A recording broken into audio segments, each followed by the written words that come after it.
Oke, selamat siang semuanya. Desain grafis bukan hanya soal warna dan juga bentuk, tapi tentang bagaimana sebuah ide bisa menginspirasi banyak orang. Di video kali ini, kita akan men-share tentang motivasi mengapa kita harus terus berkarya sebagai desainer. Sebelumnya, ada pepatah mengatakan, tak kenal maka tak sayang. Jadi, maka dari itu, izinkan saya untuk memperkenalkan diri. Saya bernama Angelita Wijaya, biasa dipanggil Angel, dari desain komunikasi visual angkatan 2024. Nah, di sini tentu saja saya tidak sendirian, saya bersama dengan teman kami. Saya bersama Nazia dari desain komunikasi visual angkatan 2024. Dan juga bersama narasumber saya, beserta dengan rekan-rekan saya di balik layar. Nah, sebelumnya selamat pagi, Kak. Pagi. Bisa perkenalkan diri terlebih dahulu. Kenalkan, nama saya Dani Haji Kusuma Pamungkas. Saya sport designer, sebagai freelance designer. Oke, jadi kita lanjut aja. Untuk tema yang kita bahas kali ini adalah tentang motivasi. Motivasi yang kita bawa itu mencabut pada terjunnya kakak ke dunia desain graphic designer. Selain membahas motivasi, kita juga akan membahas mengenai proses kreatif, tips-tips, dan juga beberapa hal lainnya. Oke, masuk ke pertanyaan pertama. Dari kakak sendiri nih, bisa ceritakan sedikit tentang motivasi sebagai graphic designer. Untuk motivasinya, awalnya saya lulus SMK. Saya langsung kerja sebagai freelance editor, video editor, salah satu channel YouTube yang bahasnya sepak bola. Nah, di situ saya mulai pengen explore di dunia desainnya sebagai sport design. Nah, di situ awal mula saya mulai termotivasi di situ, terjun di sport design. Kalau boleh tahu nih, sejak kapan nih kakak menekuni hal ini selain biasa sama? Ya udah menekuni sport design ini sejak SMK. Baru mulai lagi itu tahun lalu. Tahun lalu mulai explore lagi. Kalau boleh tahu kenapa tuh kok jadi tahun lalu? Karena emang udah mulai free. Oh, udah mulai. Udah mulai free. Jadi waktu itu sempat vakum 1 tahun karena fokus magang. Itu dari keinginan kakak sendiri atau ada ikut-ikut hal lain atau gimana gitu? Dari kemauan sendirian. Oh. Lanjut ke pertanyaan kedua. Yang ke pertanyaan kedua itu kalau dari nama brand portofolio kakak ini kan dan desain sebagai identitas karya kakak. Nah, apakah ada mungkin atribut sebaik nama itu? Sebenarnya arti nama sih nggak ada ya. Cuma emang sebenarnya awalnya namanya tuh Dance GFX. Nah, Dance itu diambil dari nama saya, Dani. GFX tuh grafik. Jadi Dance GFX itu. Terus mulai saya ganti jadi Dance Design karena emang sekarang saya mulai explore di desainnya juga. Jadi layouting juga di situ. Jadi saya ganti desain. Oke, lanjut ke pertanyaan yang ketiga. Apakah ada yang menggerakkan kakak untuk terjun ke dunia desain grafis khususnya dalam ranah sepak bola? Itu apakah karena hobi atau peluang pasar atau bagaimana? Karena emang saya suka sepak bola dan karena saya pengen kerja tuh sesuai passion saya. Jadi saya juga enjoy buat kerja hal itu gitu. Itu sih. Kalau gitu lanjut ke pertanyaan keempat ya. Oke. Untuk pertanyaan yang keempat, kira-kira ada nggak orang atau momen yang memicu kakak memulai karir freelance di bidang ini? Ya, kalau orang atau momen ya itu saya melihat salah satu akun Instagram salah satu desainer juga di sport design dan dia kliennya udah banyak di situ. Dan di situ saya termotivasi buat pengen terjun di situ juga. Tapi kalau selain di freelance itu ada hal lain nggak? Hal lain maksudnya apa? Dalam hal kayak pekerjaannya kakak selain di freelance? Oh, kalau selain desain ini, ya itu video editor masih tetap lanjut. Wow, bagus ya. Kakak kalau misalnya dalam pekerjaannya kakak ini emang sewaktu-waktu atau konsisten? Sewaktu-waktu. Jadi kalau yang video editor ini seminggu paling 2 kali. Oh. Kalau yang freelance untuk sport design itu nggak pasti sih seminggu, sebulan pasti ada gitu. Dan bulan kemarin tuh paling banyak maksudnya karena banyak event di sepak bola juga. Jadi tergantung bulan itu ada banyak event apa enggak. Jadi tiap bulan pasti ada. Oh ya, kalau boleh tahu nih, kan kakak nganu desain grafis dan juga video. Ya. Itu sama nggak sih dengan kaitan dengan sepak bola atau berbeda-beda? Sama Sama. membahas sepak bola ya. Tapi kalau yang video editor ini lebih ke dia membahas taktik di sepak bola. Kalau yang grafik desain ini cakup semuanya, jadi nggak taktik gitu. Oh, Event-event sepak bola gitu. Lebih ke digital imaging sih. kira-kira nih, ada nggak hal menarik ketika ngedit videonya itu? Kayak hal yang kakak temuin secara nggak sengaja gitu? Ada nggak? Untuk hal menariknya sih saya bisa belajar juga soal taktik ya. Situ jadi ya udah mulai paham sedikit soal taktik-taktik sepak bola di situ. Juga sebenarnya saya fokusnya juga bukan di video. Dan di situ juga nambah skill baru sih di situ gitu. Kalau dari video sendiri tuh mulai dari kapan? Apakah sama seperti desain grafis atau Lebih awal dari desain grafis karena saya lulus SMK langsung apply di situ ya. keren sih emang? Oke deh. Oke, lanjut ke pertanyaan selanjutnya, yaitu apa nih tantangan terbesar kakak yang dihadapi dari awal-awal hingga sekarang ini? Tantangan terbesar ya. Sebenarnya nggak ada sih karena emang udah sesuai passion dan saya juga suka di dunia sepak bola, jadi untuk tantangan terbesar nggak ada. Saya enjoy sama proses. Biasanya ada nggak sih kayak rasa-rasa jenuh karena ngulangin hal-hal yang terus berulang kali gitu? Kalau saya jujur nggak jenuh ya. Nggak jenuh karena emang suka sepak bola gitu. Oh, memang gak kira passion jadi Emang iya, emang di bidang yang saya suka. Jadi walaupun saya kerjain itu berkali-kali nggak jenuh. Emang suka sepak bola. oh, keren banget ya berarti. Udah bener-bener niat banget nih. Iya. Oh ya, ada lagi nih. Kira-kira kalau kakak dulu tuh sempat kepikiran nggak sih buat kayak ganti topik atau mungkin ganti kayak hal-hal lain gitu?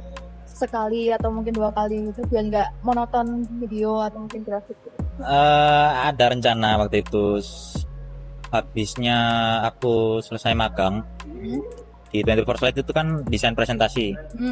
Setelah itu aku pengen fokusnya di desain presentasi, tapi ternyata kayaknya emang nggak cocok sama aku gitu. Terus akhirnya nyari yang lain. Itu awalnya emang karena freelance video editor itu sih. Jadi tahu kalau emang di dunia sepak bola ini juga bisa menghasilkan uang juga gitu.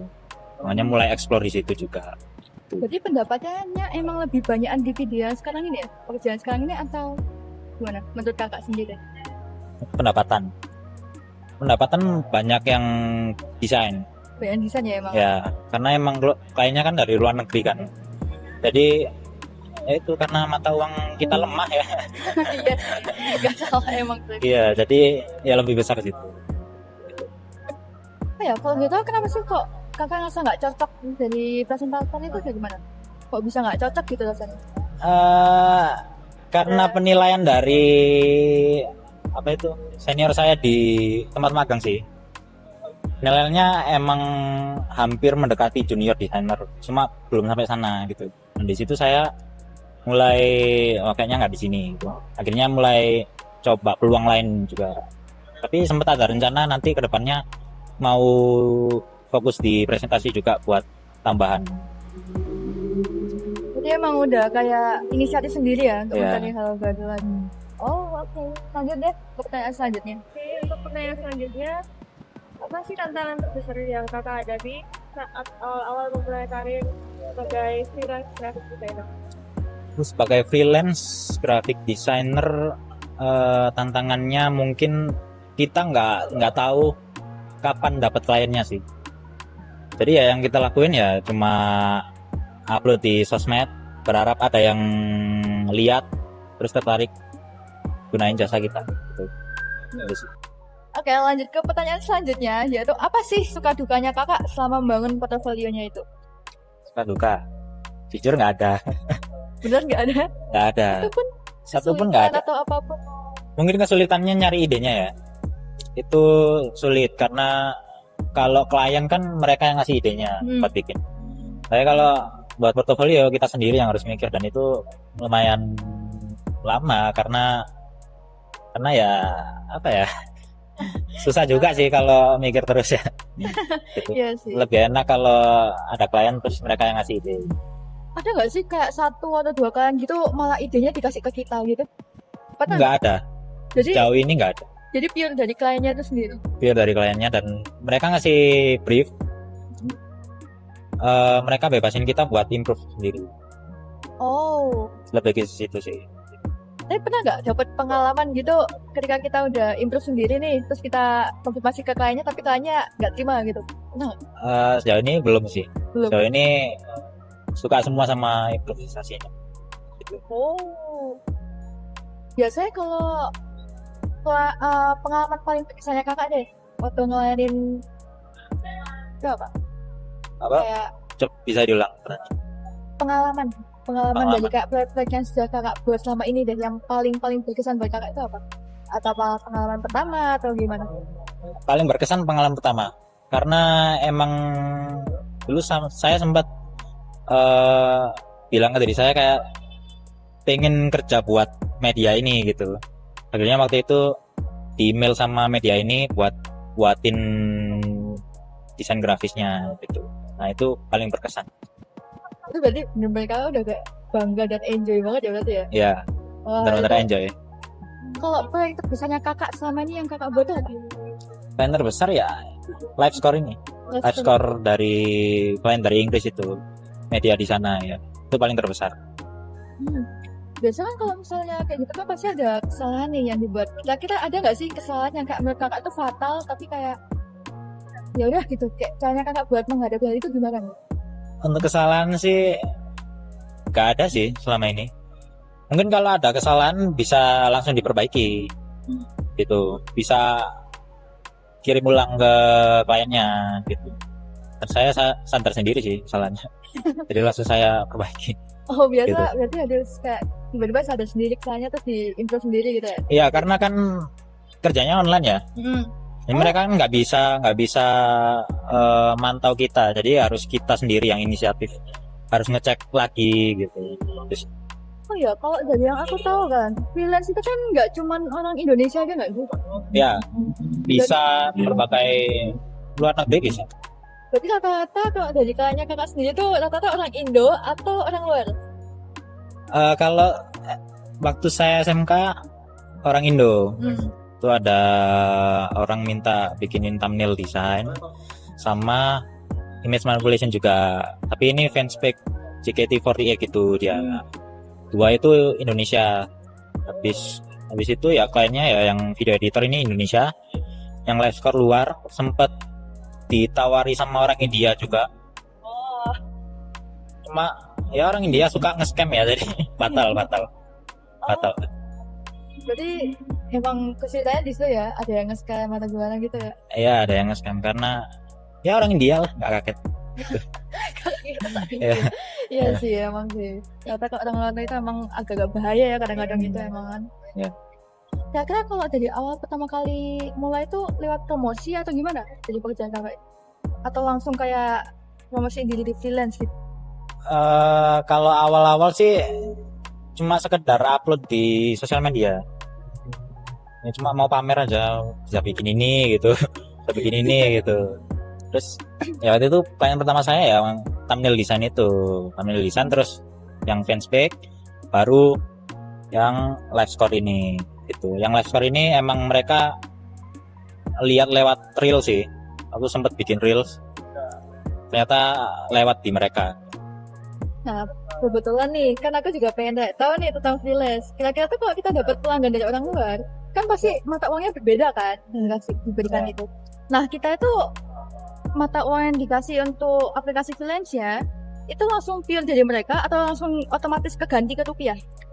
Kalau aku pakai invoice, Invoice. pakai faktur ya, Oh, pakai faktur aku kirim ke mereka, terus langsung diproses sama tim akuntansinya, jadi langsung masuk di banknya kita oh langsung. gitu. Tapi emang butuh waktu mungkin 2 minggu, seminggu gitulah, seminggu lebih gitu baru masuk gitu. Nggak bisa langsung masuk di bank gitu, nggak bisa, harus ada prosesnya. Biasanya Pak proses kayak gitu berapa lama sih Pak? 2 minggu kali. 2 minggu. Paling lama 2 minggu lebih. Paling cepat ya 10 hari.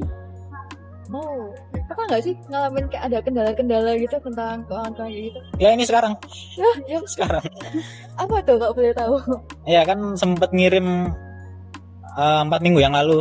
Sempet ngirim invoice ke mereka. Kebetulan aku ngirimnya pas orangnya tuh lagi nggak di kantor. Oh. Terus dia bilang oke, minggu depan aku kirim ke tim akuntansi gitu. Ternyata kayaknya lupa. Ya ampun. Kayaknya lupa dan aku nggak tahu dia lupa kan. Terus sempat ngirim lagi 10 hari atau 11 hari yang lalu invoice, dan sekarang udah masuk yang baru ini, dan yang sebelumnya itu belum, udah sebulan lebih Waduh. gitu. Itu lumayan lumayan banyak itu di situ. Nah sekarang mau tak urus sih, Oh. mau follow up gitu. Cuma orangnya sekarang lagi liburan, jadi harus nunggu lagi. Baru balik 3 Juli gitu. Tapi nggak apa-apa. Tapi masih nggak apa-apa lah ya. Nggak apa-apa karena udah percaya sih sama orangnya, karena ya emang nggak bakal nipu sih. Oh, berarti udah benar-benar patah dari awal atau gimana itu barangnya? Patah dari awal. Ya ini yang live call itu sih emang udah sering mesen. Oh, I see. Jadi kesalahan gini ya nggak apa-apa lah. Udah biasa gitu ya. Nggak biasa sih, baru pertama kali ini. Mereka yang pertama ini. Iya, selama ini baru ini. Kayaknya emang lupa ini orangnya. Biasa ya, orang-orang tuh gampang pelupa ya biasanya. Iya, jadi Wajar. ngajarin aja. Ya, moga ya cepat selesai lah ya. Iya, moga-moga. Oke deh, lanjut ke pertanyaan selanjutnya deh. Oke, yang selanjutnya itu pernah nggak sih Kak kalau merasa jatuh dan kehilangan motivasi? Kalau iya, gimana caranya Kakak bangkit lagi? Untuk kehilangan motivasi mungkin waktu bingung mau terjun di dunia mana ya fokusnya, karena saya sempat mikir di branding, di logo, terus presentasi, dan akhirnya saya mulai nyoba lagi di sport design karena emang itu passion saya gitu. Dan untuk bangkitnya sih mungkin apa ya, mulai percaya sama diri sendiri aja sih. Kalau emang yakin sama tujuan itu ya fokusnya ke itu dulu gitu. Kalau itu udah mulai lancar, bisa nyoba peluang lain. Itu sih. Sebenarnya ada lagi sih yang aku yang tanyakan. Ya, boleh. Oke, ini terkait tentang masalah cenderung pribadi tapi nggak terlalu privacy lah harusnya ya. Kira-kira nih, jadi selain problem yang pernah Kak dapatkan dari pekerjaan, ada nggak sih problem lain yang kayak tiba-tiba lagi anak kerja tuh tiba-tiba dapat problem lain? Cara ngatasinya tuh gimana sih? Problem lain ya? Kayak tiba-tiba kita lagi hasil kerja, kita lagi pusing-pusingnya, lagi fokus-fokusnya gitu kan, terus tiba-tiba dapat problem lain gitu. Gimana Problem tuh? lain? Pernah nggak? Harusnya pernah lah ya, nggak mungkin nggak lah. Problem lain? Jujur ya, nggak pernah sih. Nah, ya kan? Lo kayak dapat problem lain dari mana gitu, tiba-tiba ada apa gitu kayak. Soalnya gini, yang freelance video editor ini, itu aku bisa ngambil libur kalau aku butuh. Nah, kalau butuh bisa ngambil libur. Jadi kalau misal besoknya ada bahan buat ngedit, ya aku bilang, mas aku besok ngambil libur ya, soalnya gini. Nah, orangnya oke, nggak apa-apa. Oh, berarti kalau misalnya kita ngambil libur itu biasanya paling lama Kakak berapa? Sehari sih. Sehari paling lama ya, karena kan emang apa ya, nggak setiap hari ya kerjanya. Ya, itu sih. Kok biasa istirahat gitu berpengaruh nggak sih ke penghasilan atau enggak? Istirahat? Maksudnya jam istirahat gitu? Maksudnya kayak enggak, maksudnya nggak bisa ya kok istirahat sehari gitu kan? Terus harian full atau gimana? Seharian full? Part time. Kalau yang video editor part time, biasanya aku ngedit jam 2 sampai jam 5. Karena kalau kemarinnya ada pertandingan bola, besoknya langsung ngedit itu, langsung upload hari itu. Gitu. Dia harus selesai hari itu juga. Itu bener-bener pure nggak ada kayak permasalahan atau apapun gitu. Kayak tiba-tiba lagi sakit terus dapat tugas gitu, pernah nggak sih? Ya kalau sakit kan, ya kita di rumah kan. Kalau freelance kan di rumah ya, jadi ya tetap kerja. Caranya biar bisa tetap fokus gitu gimana? Kalau lagi sakit sambil kerja gitu. Biasanya kan orang-orang kan kayak, aduh kok sakit kayak gini tapi banyak tugas-tugas numpuk gitu kan. Biasanya orang-orang kan gitu kan. Nah, cara Kakak buat ngatasin biar nggak ngalamin hal itu gimana? Iya, mau nggak mau sih. walaupun misal mood kita nggak bagus gitu ya, tapi ya mau nggak mau kita harus tetap kerja, Tetap lanjut gitu ya. ya tetap lanjut, ya. karena emang itu kewajiban. Yang penting dapat uang juga. Nah, iya itu juga sih. Iya juga. Kalau nggak dibayar juga nggak mau aku. Iya sih, kalau nggak dibayar juga nggak mau sih. Iya, Ada uang itu harus ada usaha juga kan. iya, semua itu demi uang. Berarti pekerja keras banget nih kayak tipikalnya. Nggak tahu sih. Nggak tahu. Biasanya kalau kayak gitu berarti kakak kan termasuk orang yang konsisten ya dalam hal bekerja. Even walaupun ada istirahat part time atau gimana gitu kan. Nah itu tuh terinspirasi atau memang dari motivasi kakak sendiri? Ya dari motivasi sih. Sendiri. Ya Jadi sendiri. membangun prinsip sendiri gitu ya? Ya, Wah keren sih. Oke kalau dari kakak sendiri nih, ada nggak sih kayak bisa kolaborasi dengan kayak media atau ruang taktik atau live score gitu? aku sahabat kolaborasi sama Iya. mereka. Kalau ruang taktik emang karena punya nomor orangnya ya. Jadi kalau mau collab tinggal ngomong, Mas, aku mau collab ini bisa Kak? Bisa, oke, collab. Cuma kalau live score untuk kolaborasi postingan sih belum pernah. Belum pernah. Tapi kalau media lain misal ada fanspage Manchester United itu yang lumayan rame, biasanya mereka yang nawarin sih mau collab gini-gini. Oke, gak apa-apa. Jadi aku dapat exposure, mereka dapat desainnya. Gitu. Itu keren banget sih. Itu sih. Kira-kira kalau kolaborasi kayak gitu kan kalau dari kakak sendiri yang minta, itu gimana caranya? Kalau aku sendiri yang minta sih tak DM ya, Bi. Kalau dulu waktu SMK sering itu collab karena aku butuh exposure-nya kan. Jadi aku DM banyak akun, itu pasti ada yang mau. Nah itu mulai collab di situ. Oh, jadi SMK ya berarti. Iya dari SMK mulai explore. Kok boleh tahu cara manajemen waktunya kakak gimana sih masa itu?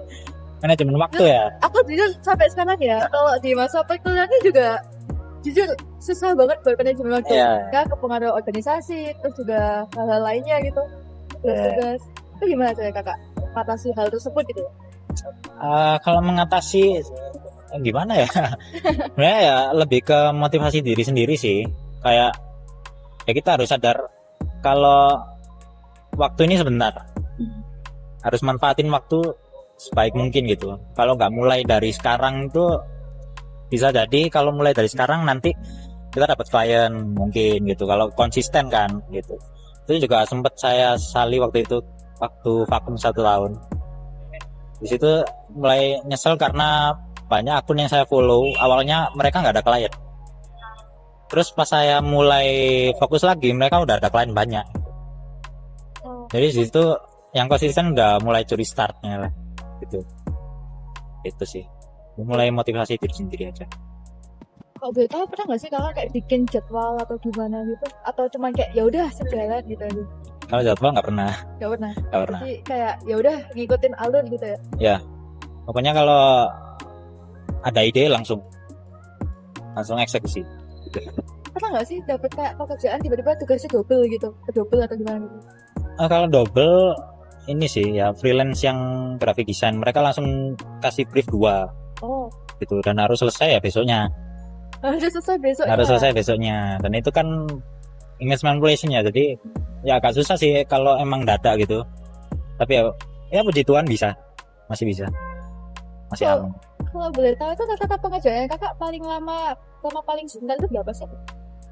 Paling lama mungkin 2 hari, paling cepat 9 jam. 9 jam. Ya. Kemarin baru dapat brief juga, itu baru dikirim jam 8, aku selesaiin jam 3 selesai, Beneran? jam 3 pagi karena mereka di Inggris. Oh iya, waktunya beda. Ya Bener beda. Iya sih emang. gitu. Lu kalau boleh tahu pernah nggak sih ngalamin tugasnya bener kayak ketumpuk sampai bener pil ketumpuk banget gitu loh? Kalau ketemu-temu banget sih nggak pernah ya, nggak pernah. Paling ya maksimal dua brief gitu. Mungkin ketambahan sama kerjaan part time yang video editor ini juga. Tapi so far sih masih bisa lah, masih bisa ngerjain semuanya. Tapi kalau sistem kolaborasi itu berarti sistem kontrak atau memang pil kayak mempersilahkan diri gitu? Kalau kolaborasi postingan di Instagram gitu loh. Iya. Itu nggak kontrak. Oh enggak. Jadi kan kolaborasi aku udah bikin desainnya. Tinggal ya udah invite collaboration. Oh tinggal gitu doang. Ya. Udah. Udah. Terus Yang penting dua-duanya mau aja. yang gitu. penting di ACC dua-duanya gitu ya. Iya. Tinggal belah pihaknya mau ya udah gitu ya. Ya. Ya udah langsung. Tapi pernah nggak sih dapet tawaran dari perusahaan gara-gara saking banyak pengalaman kayak gitu? Sempat di LinkedIn, sempat ditawari tempat biliar. Mereka butuh, tapi di Batu. Oh. Nah, rumah aku kan di Singosari, jauh, nggak bisa. Sebenarnya aku mau, cuma orang tua khawatir kalau ke Batu setiap hari kan. Jadi ya udahlah. Kalau kerja di rumah gitu nggak ada suka dukanya atau ya udah gitu enjoy kayak ya di rumah tinggal nyantai sambil kerja gitu. Gak ada. Sukanya hemat bensin. Oh iya. Terus ya enak sih di rumah terus ya. Cuma ya lama-lama juga bosen juga. Nah pas bosen ini aku biasanya WFC, kerjanya di luar gitu. Berarti kerja itu sendiri atau bareng teman-teman lain yang juga kerja sama kayak kakak? Sendiri. Keren banget ya kerja sendiri terus kayak yang belajar sendiri. Bener-bener dari SMK ya tadi ya? Sorry.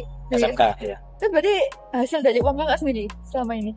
Bener kayak pure pakai uang kakak sendiri lah buat kehidupan. Buat apa ini kehidupan? Iya. Kalau waktu SMK kan emang harganya masih belum, Oh ya masih belum seberapa ya? ya masih belum kayak sekarang ya kalau desain ya. Ya kalau SMK sih cukup buat beli makanan gitu cukup. Apalagi waktu magang itu juga digaji juga. Nah itu sih awal mulanya pengen kerja karena magang itu juga. Lama banget. Berarti dulu tuh pernah kerja offline, cuma sekarang lebih fokusnya ke online gitu ya? Ya ke online. Sempat masuk offline di apa ya itu? Kayak perusahaan startup buat ngurus sosial media gitu. Cuma aku nggak cocok, akhirnya resign. Oh, terus resign gitu. Ya kalau boleh tahu nih, ada nggak sih ngalamin kendala di aplikasinya malahan? Aplikasi freelance-nya? Aplikasi nggak pernah sih, nggak pernah. Kayak masih acak-acak ya gitu ya? Oh mungkin CapCut Tempatnya. kadang nge-freeze gitu. Oh iya sih, aku biasa kok ngedit CapCut juga kadang-kadang. Kadang nge-freeze kalau udah banyak, Hmm. guys. Udah tinggal restart. Restart. Jadi ngejoin ulang atau gimana? Nggak, karena CapCut kan auto save. Oh iya ya, auto save ya. Ya, jadi masih aman. Tapi kalau Photoshop jauh ini nggak ada sih kendala. Kayak pernah nggak sih ngalamin kayak tiba-tiba nggak ke save gitu? Pernah nggak? Aku soalnya dulu pernah kayak gitu. Dulu pernah nggak ke save. Mungkin nggak ke save-nya tuh dalam artian apa ya? Ke save cuma nggak terakhir yang aku edit itu ke save. Jadi setengah prosesnya ke save-nya. Jadi nggak ngulang dari awal banget sih. Wah, kalau dari kendala itu tuh berarti minta perpanjangan waktu. Kalau misalnya dari kendala itu? Enggak. Atau Enggak. ya udah waktunya segitu ya mau nggak mau jam segitu selesai gitu. Iya. Oh gitu emang. Oh. Tapi sendiri pernah nggak sih ngerasa kayak kepepet banget gara-gara kendala kayak gitu? Pernah yang freelance live score ini lumayan kepepet waktu itu karena orangnya butuh desainnya jam 1 malam. Dan aku belum selesai itu jam 9 malam belum selesai. Jadi ngebut di situ. Dan orangnya udah nagih. Aduh, itu cara ngatasinnya kakak sendiri gimana? Aku yakinin orangnya kalau ya masih proses, sabar dulu bentar lagi selesai kok. Kayak gitu biasa ada nggak sih kayak dan jadi kayak panik gitu loh. Aku biasanya nggak gitu pasti panik sih. Awalnya panik emang. Awalnya panik langsung keringetan. Cuma ya berusaha tenang, berusaha fokus dulu. Karena kan ini juga orangnya butuh kan. Jadi kita nggak boleh apa ya ganggu kerjaan karena panik gitu. Terus harus dikontrol lah. Berarti kuncinya tenang ya? Tenang. Iya sih benar sih. Panik bentar boleh, tapi setelahnya harus tenang. Harus tenang. Karena waktu juga uang kan kok. Iya. Sama panik kan juga nggak ini kan. Iya. Nggak akan konsisten lagi. Oh Panik terus hilang nih duitnya nanti. demi uang. Demi uang lagi-lagi. Didapatkan demi uang. Iya. inflasi ini. Ya Mau walaupun perang ini. iya sih. Nggak salah. Ada info yang tentang dunia ketiga nggak sih kalau? Iya, makanya itu. Tuh. Itu, gila sih. Oh jadi out of topik gini ya? Nih, Ya udah deh lanjut ke pertanyaan selanjutnya. lanjut. Oke, untuk selanjutnya itu kalau dari kakak apa sih yang dilakukan untuk mencapai titik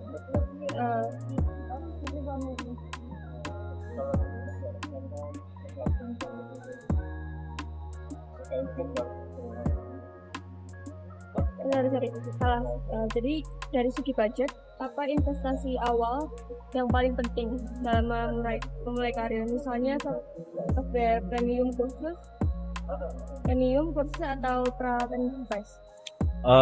Kalau emang di bidang yang butuh berat-berat gitu, misal 3D, misal kayak ngedit video, itu upgrade device dulu. Karena disitu kan butuh rendering, itu pasti harus cepat kan. Gitu. Jadi itu dulu sih device yang penting. Ya. Biasanya kalau rata-rata device yang kakak pakai itu apa aja? Selain CapCut? Software. Ya software-softwarenya. CapCut sama Photoshop sih. Udah itu. Iya. Nggak ada yang lain. Enggak ada. Dulu pernah sempat pengen nyoba yang lain nggak sih? Atau Oh iya, kalau dulu PowerPoint, oh Bisa. iya sih, PowerPoint bisa sih. emang. Adobe Illustrator bisa. Cuma kalau untuk kerjaan sekarang ya yang tak gunain ya dua itu, Photoshop sama CapCut. Oke deh kalau gitu. Oke, dari kakak sendiri nih, tips apa yang bisa diberikan untuk desainer pemula yang baru memulai freelance? Tips yang penting ini sih, harus tahu fokusnya di mana, tujuannya apa, terus ya mulai aja dulu, mulai posting bisa branding di sosial media lain, misal Twitter, LinkedIn juga bisa, karena semuanya ada peluang pasti. Kalau dari kakak sendiri berarti emang orangnya tuh jalanin aja dulu gitu ya? Iya, jalanin aja dulu. Jalanin aja dulu. Iya. Kalau emang cocok ngalir gitu ya? Iya, kalau emang rezekinya di situ kan pasti datang. Berarti emang kakak itu orangnya dari awal emang cari pengalaman dulu gitu kan? Nanti kalau emang ada yang cocok langsung ke jalurnya gitu ya? Iya. Oh. Tapi kita sadar kok, kita cocoknya di mana, tahu kita bagusnya di mana, ya kita tekuni di situ. Berarti kita cari potensi diri gitu ya? Ya. Oh. Biasanya kalau dari awal mulai cari potensi diri itu dari apa dulu sih? Kalau dari kakak sendiri? Dari apa yang kita enjoy lakuin. Misal kalau kamu suka bikin logo, ya terusin. Habis bikin logo, upload di sosial media. Misal bisa juga bikin reelsnya, prosesnya gimana gitu. Siapa tahu di situ rame, terus ada orang yang ngelirik, bisa dipakai jasanya. Berarti keren banget deh. Ngikutin alur tapi masih bisa enjoy. Kita kalau nggak enjoy ya udah gitu kan, di-cut gitu ya. Karena emang tujuanku kerja tuh emang pengen kerja di hal yang aku enjoy, nggak mau kerja yang bikin aku tertekan gitu. Iya sih. Emang tujuannya itu. Enak sih kerja kayak gitu. Oke deh, lanjut ke pertanyaan selanjutnya. Oke, pertanyaan terakhir, untuk kedepannya dari kakak sendiri apakah ada goals khusus atau pencapaian yang ingin diraih? Misal kayak melakukan kolaborasi dengan klub bola atau buka agensi desain? Untuk goal selanjutnya sih nyari dapat klien selain Laskor ya, yang dari luar negeri juga. Kalau bisa kerja buat klub itu salah satu goals paling atas lah. Dan ada lagi pengen buka agensi desain sendiri di desain presentasi. Oke, terima kasih banyak buat Kak Dani yang udah mau berbagi cerita dan insight inspiratif hari ini. Dari awal mula sampai tantangan di dunia freelance, semua sangat valuable buat yang mau terjun di bidang ini. Untuk teman-teman yang tertarik melihat karya-karya atau mau kerja sama bareng Kak Dani, boleh banget kunjungi Instagram Kak Dani di Dance Design. Sukses terus untuk kakak untuk project-project kedepannya dan makin banyak kolaborasi. Terima kasih. Terima kasih banyak juga ya kak buat motivasinya. Oke, sekian dulu ya. Terima kasih telah mendengarkan.